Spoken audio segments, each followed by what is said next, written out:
Zerua urdin dago eta beroa egiten du.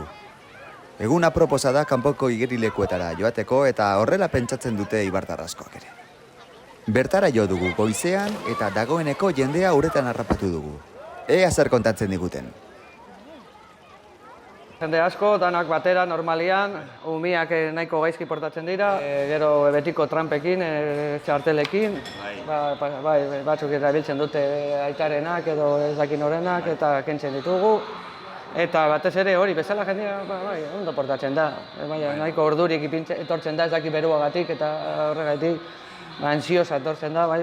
Uretan sartzeko gauak. Bai. Ekain Muñoz Sorosleak esan digu, aurten ez dutela egoera larririk eduki, ez behar txikiak baizik. Mosketa, kurradurak eta horrelakoak. Jendeak ondo pasatzea da Sorosleen nahia, baina horretarako ordena egotea eta arauak errespetatzea eskatzen dute. Dauz momentuak, goizian normalian jende nagusiagoa etortzen da. Eta gero arratsaldean ez dakite, arratsaldeko lauretan edo familiak eta ume pilo bat aldatzen da, eta ze burutan beste jende mota.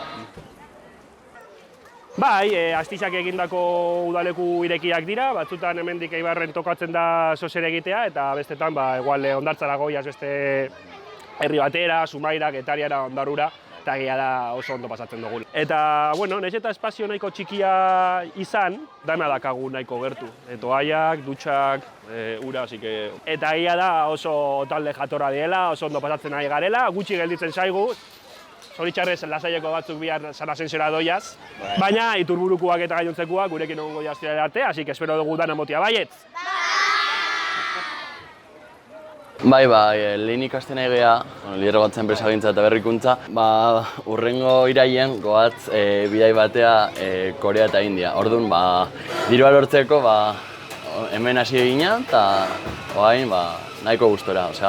Jendeekin nahiko ondo, jendea egun honetan jendea etortzea, baina nahiko ekain hona etorri da. Orduan nahiko jendea etorri da baita. Eta ondo, espero baino asko hobeto. Betikoa, helatuk, patatak, edarik, eta gero baita eskaintzen ditugu bai bokatak, bai pizzak eta bai hamburguesak. Eta baita pintxo batzuk, betiko napolitanak, eta hori dana.